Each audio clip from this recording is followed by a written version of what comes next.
ఒకప్పుడు ఏఐఏడీఎంకే హయాంలో మంత్రులుగా చేసినటువంటి సెంధిల్ వాళ్ళ బ్రదర్ అశోక్ ఇద్దరు కూడా బాగా కీలకమైనటువంటి వాళ్ళే, ఆర్థికంగా వెల్ సెటిల్డ్. అప్పట్లో మనకి నోట్ల రద్దు టైంలో ఒక కంటైనర్ నోట్లు పట్టుబడ్డాయి కదా, అవి అతనే అంటారనమాట. అంత కీ పాయింట్ అధికారికంగానే తీసుకున్నాడు అంది.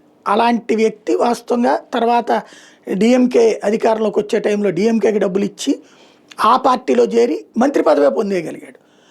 ఆ తర్వాత అతని మీద ఈడీ సిబిఐ కేసులు పెట్టి విచారణ ప్రారంభించాక అరెస్ట్ చేసి జైల్లో కూడా పెట్టారు. బెయిల్ మీద రాగానే మళ్ళీ మంత్రి పదవి ఇచ్చాడు స్టాలిన్. ఏదో అంతకుముందు అదే స్టాలిన్ ఈ సెంధిల్ బాలాజీ గురించి తిట్టింది తిట్టకుండా తిట్టినటువంటి వాడు. ఆ తర్వాత సుప్రీంకోర్టు సీరియస్ అయింది, అదేంది మేము బెయిల్ ఇస్తే కూడా మీరు ఇచ్చేస్తారా అని చెప్పేసి. దాని మీద అతని పక్కన పెట్టినటువంటి సందర్భం ఉంది. ఇప్పుడు ఆ సెంధిల్ తాజాగా విజయ్ ప్రభుత్వాన్ని కుప్పకూల్చాలనుకున్నాడు.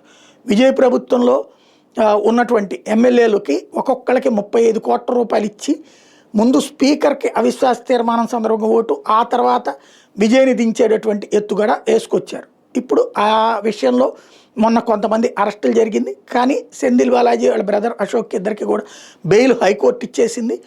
ఇప్పుడు ఆ కేసులో ఈడీ రంగంలోకి దిగింది. ఎందుకంటే డబ్బులు ఇస్తానన్నటువంటి లెక్కలు ఇందులో ఉన్నాయి కాబట్టి రాష్ట్ర ప్రభుత్వ పోలీసుల ఎఫ్ఐఆర్ ఆధారంగా సిట్ వేశారు దీని మీద. ఆ ఎఫ్ఐఆర్ ఆధారంగా ఇప్పుడు విచారణ చేయబోతున్నారు.